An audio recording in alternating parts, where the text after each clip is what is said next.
बोलो जयकारा बोल मेरे श्री गुरु महाराज की जय। श्री श्री 108 श्री परमहंस अद्वैत मत द्वितीय पातशाह जी का जीवन। एक बार आप लखनऊ पधारे, वहां पर आपने सत्संग उपदेश दिया। सत्संग के पश्चात एक भगत जी ने आपके श्री चरणों में विनय की कि प्रभु, आप फरमाते हैं कि नाम जपने से जीव को सुख और आनंद मिलता है। मैं तो रात्रि के 2 बजे से दिन के 12 बजे तक 1.25 लाख मंत्र का जाप करता हूँ। ये जाप करते हुए मुझे 30 वर्ष हो गए, फिर भी मुझे मानसिक शांति प्राप्त नहीं हुई। श्री सतगुरुदेव महाराज जी ने फरमाया, ये जाप आप केवल मुंह से उच्चारण कर हाथ से माला फेरते हुए करते हो। जब तक इस जाप में मन को सम्मिलित ना किया जाए तब तक मानसिक शांति कैसे प्राप्त हो। जिस प्रकार किसी पाठ को याद करने के लिए उसे मन चित्त लगाकर स्मरण करना पड़ता है, यदि केवल जीवा से ही उसे बार बार पढ़ा जाए तो वह याद नहीं होता। उसी प्रकार भक्ति मार्ग में भी मंत्र जाप के लिए मन को शामिल करना अति आवश्यक है। संत महापुरुष ही वह युक्ति बतलाते हैं जिससे मन भी एकाग्र होकर जाप में लग जाए तथा आंतरिक शांति भी प्राप्त हो। इन अमृत व प्रवचनों को सुनकर प्रेमी की बुद्धि पर पड़ा हुआ माया का आवरण दूर हो गया। उसने विनय की कि प्रभु, आप कृपा करके इस भूले भटके जीव को सन्मार्ग पर लगाओ। जिसे मैंने जाप समझा था वह तो मन का खेल निकला। अब मुझे ज्ञात हुआ है कि बिना श्री सतगुरुदेव जी की रहनुमाई के जीव मानसिक शांति को प्राप्त नहीं कर सकता। आपने उस प्रेमी पर अपार कृपा करते हुए सुरत शब्द योग के साधन समझाए।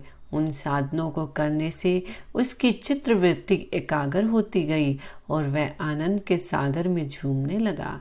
कुछ समय पश्चात वह श्री चरणों में शरणागत हो गया। आपने उसको साधु वेश प्रदान कर उसका नाम महात्मा आत्म विवेकानंद जी रखा।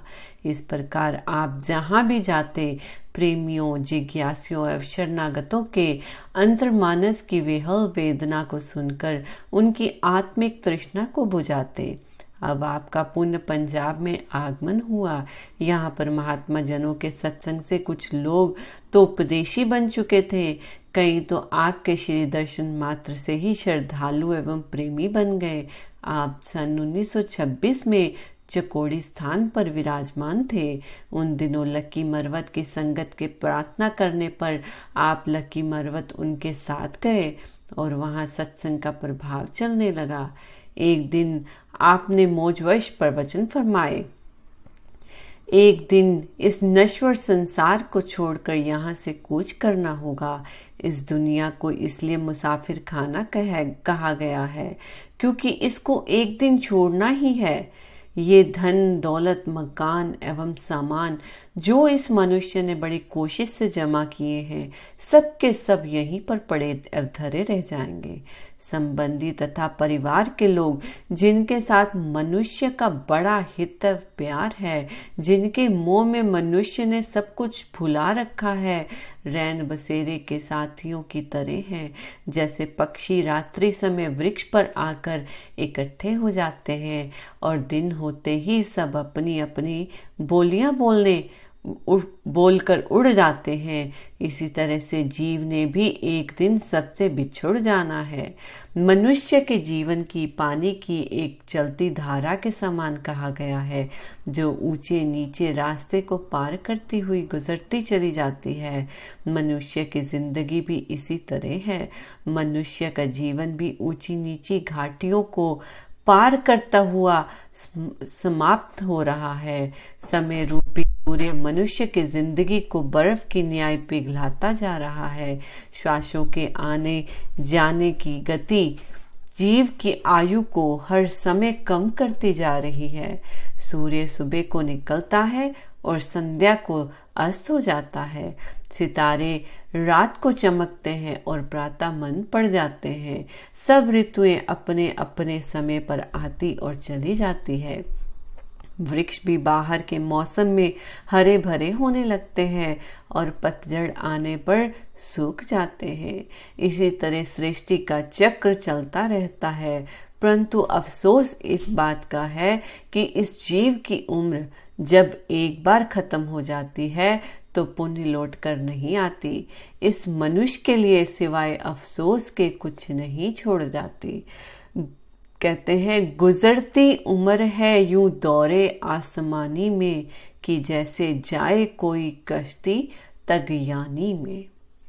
अब सोचना इस बात को है कि क्या मनुष्य जन्म यूं ही गुजर जाए, इससे कोई काम ना लिया जाए, और यदि काम लिया जाए तो कौन सा? क्या मनुष्य जन्म खाने पीने और सोने के लिए मिला था?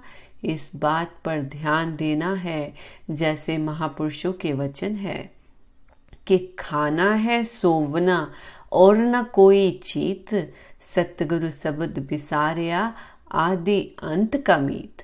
इस जन्म में मनुष्य साधन करके अपने परलोक को सुधार सकता है, नीच योनियों का शिकार बनने से अपने आप को बचा सकता है। इसीलिए तो मनुष्य जन्म मिला है, परंतु साधारण मनुष्य इसकी कदर नहीं करते। बचपन और बुढ़ापे में कोई साधन नहीं हो सकता। कारण ये है कि बाल्यकाल में ये जीव मालिक की प्राप्ति के ज्ञान को समझ नहीं पाता। बुढ़ापे में शरीर साधन करने में असमर्थ होता है। यदि ये जीव चाहे तो यौवन में अपने लक्ष्य को प्राप्त कर सकता है। जीवन के मध्य में हर प्रकार का साधन, भजन, अभ्यास आदि हो सकता है, परंतु इस आयु में दुनिया की विषय वासनाओं ने मनुष्य को इतना घेर रखा है कि उसकी सारी भाग दौड़ इस आयु में संसार के लिए होती है। परिवार के मोह में धन दौलत तथा माया के अस्त पदार्थों के एकत्र करने में इतना लीन होता है कि इसको सिवाय दुनिया के सामानों के और कुछ नहीं नजर आता। यदि मनुष्य चाहे तो भजन, अभ्यास और योग साधना करके मालिक से मिल सकता है। ये सब काम मनुष्य योनि में और इसी अवस्था में ही किए जा सकते हैं। शेष पशु योनियां तो केवल भोगता ही भोगता है। इसलिए जीव का कर्तव्य है कि मनुष्य जन्म जो बहुत दुर्लभ है, इसको पाकर संत सतगुरु की शरण में जाकर भजन अभ्यास की कमाई से अपने मनुष्य जन्म के ठीक लक्ष्य को समझकर मालिक के साथ मिलने की कोशिश करे, ताकि समय के बीत जाने पर बाद में पछताना न पड़े। दिनांक 16 सितंबर सन 1926 को महात्मा परम शांतानंद जी एवं महात्मा योग प्रकाशानंद जी तथा 8-10 भगत लोग स्थान टल, जिला कोहाट से श्री दर्शन हेतु लक्की मरवत आए। सबने मिलकर प्रार्थना की, प्रभु टल की संगत श्री दर्शन के लिए तड़प रही है। उन लोगों के बार बार विनय करने पर 19 सितंबर को श्री सतगुरुदेव महाराज जी ने फरमाया कि 4-5 दिनों तक चलेंगे, आप वहां की संगत को सूचना दे देवे। महात्मा योग प्रकाशानंद जी टल की संगत को सूचित कर आपको ले जाने के लिए टल से एक बस ले आए। 23 सितंबर को आप लक्की मरवत से पधारे। लक्की मरवत से टल तक पूरे रास्ते में ये खुशी का समाचार सबको मिल गया कि इसी रास्ते से श्री सतगुरुदेव महाराज जी टल पधार रहे हैं। सबसे पहले सराय नौरंग पहुंचे। महात्मा सतगुरु सेवानंद जी, महात्मा रोशनानंद जी, महात्मा दयानंद जी एवं महात्मा श्रद्धानंद जी सैकड़ों भक्त भक्तानियों को साथ लिए हुए आपके स्वागत के लिए सड़क पर खड़े थे। श्री पावन दर्शन पाकर गदगद होकर श्री चरणों में नौरंग सराय की नगरी को पवित्र करने की प्रार्थना की। महाप्रभु ने फरमाया कि अब तो टल की संगत के साथ जा रहे हैं, वापसी पर देखा जाएगा। परंतु प्रेमी कब मानने वाले थे। टल के भक्तों ने भी बहुत कुछ कहा कि अब हम श्री सतगुरुदेव महाराज जी को टल ले जा रहे हैं, परंतु सराय नौरंग की संगत ने अपने प्रेम के बंधन में आपको बांध ही लिया। आप उनके प्रेम तथा भक्ति से प्रसन्न हो गए और फरमाया कि आज रात सराय नौरंग ठहरेंगे। लक्की मरवत से चलते समय कुछ टल की संगत, कुछ लक्की की संगत, कुछ पंजाब से आई हुई संगत, जिनकी संख्या लगभग 200 होगी, उन सबको रेलगाड़ी द्वारा बन्नू भेज दिया गया, जो कि आपकी प्रतीक्षा में बन्नू बैठे थे। रात को सराय नौरंग ठहरने पर एक आदमी बन्नू भेज दिया गया और उन सब को वापस नौरंग बुलाया।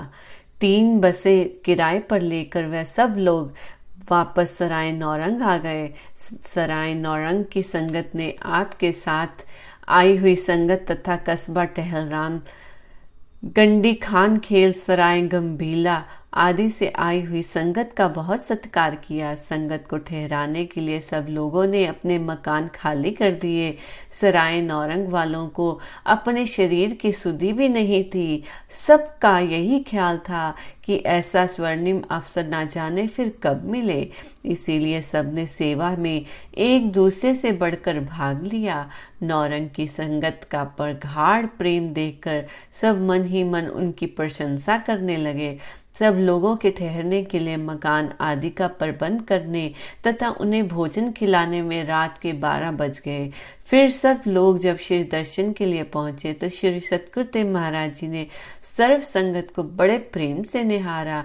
इसके बाद आपने अमृत वचन फरमाए, ये मानव जीवन जो मिला है जन्म जन्मांतरों के संचित कर्मों का फल है, यानी पूर्व जन्मों के पुण्य कर्मों की कमाई है। फल स्वरूप मिलता है।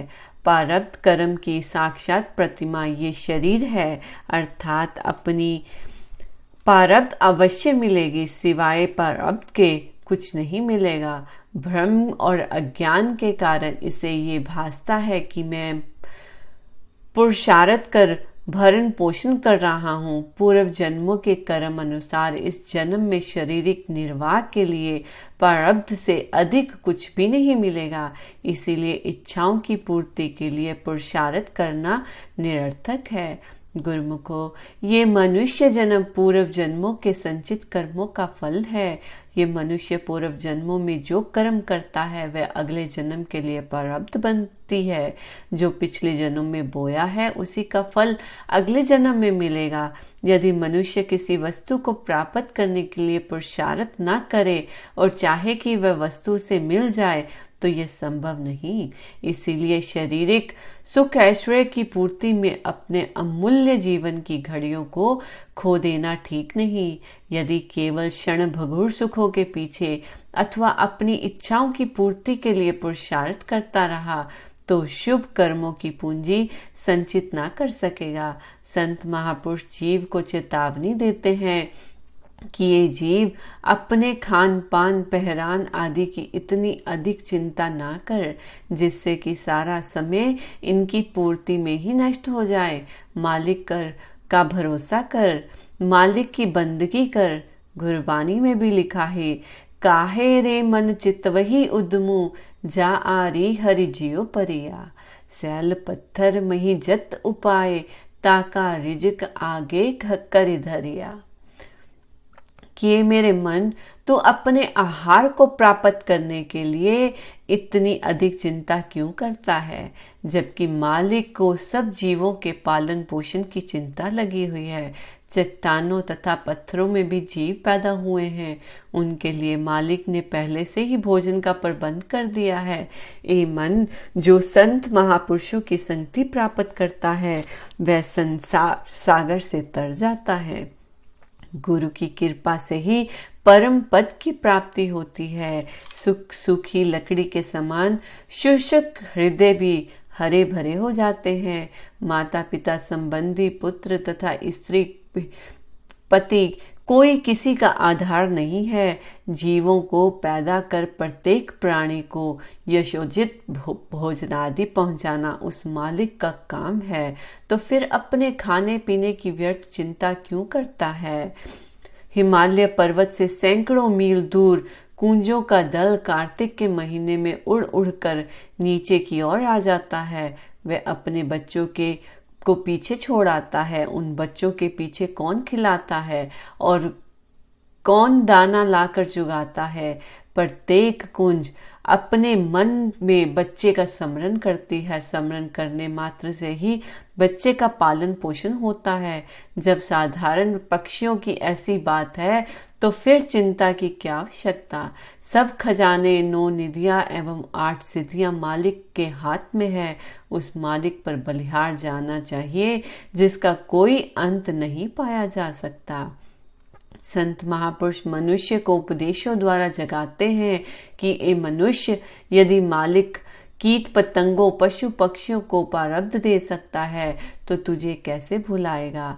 अंत अपनी इच्छाओं को और न बढ़ा। ये मानव जीवन एक अमूल्य रतन है। इसे मायावी कर्मों रूपी मिट्टी में ना मिला, अपितु इससे भक्ति रूपी रत्नों को संचित कर, ताकि तुझे अगले जन्म में कष्ट न झेलने पड़े।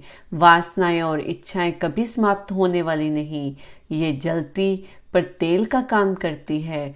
जैसे जलती आग में यदि तेल डाल दिया जाए तो आग भड़क उठती है। उसका परिणाम ये होता है कि जिन लकड़ियों के धीरे धीरे आग में जलना था, जल्दी से जलकर भस्म हो जाती है। इस प्रकार वासनाएं और इच्छाएं तेल है जो आयु की घड़ियों रूपी लकड़ियां पर पड़कर इस अमूल्य समय को शीघ्र ही नष्ट कर देती है। दिल में एक इच्छा या वासना ने घर किया तो समझो कि वासनाओं का तूफान उमड़ गया। ये हालात उस समय होते हैं जब इंसान के मन में एक इच्छा को पूर्ण करने का संकल्प उठा तो वह उसे पूरा करने में जुट गया। एक वासना के समाप्त होने से पहले अनेकों वासनाएं अपनी जरूरत बताती हुई सामने और प्रस्तुत होती हैं। बस इसी तरह से जीव को राह से भटकाकर जीव की आयु को समाप्त कर देती हैं। निष्काम कर्म ही अगले जन्म के लिए सुंदर प्रारब्ध बनाते हैं। यदि इनकी ओर ध्यान ही ना दिया जाए तो अंत में पछताने के सिवाय कुछ हाथ ना आएगा।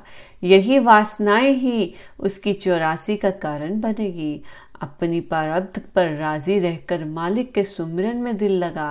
अमूल्य जीवन की घड़ियों को यूं ही ना खो दे। ऐसा ना हो कि भोगों में ही ये जन्म विनिष्ट हो जाए और आगे के लिए कुछ पूंजी संचित न होने पाए। जिन गुरुमुखों को संत महापुरुषों की पावन संगति प्राप्त हो गई है, उनका कर्तव्य है कि सतगुरु के उपदेश अनुसार परलोक के लिए नाम की कमाई करके सच्ची पूंजी एकत्र करे, जिससे बाद में पछताना न पड़े। यही जीव का वास्तविक ध्येय है। बोलो जयकारा बोल मेरे श्री गुरु महाराज की जय।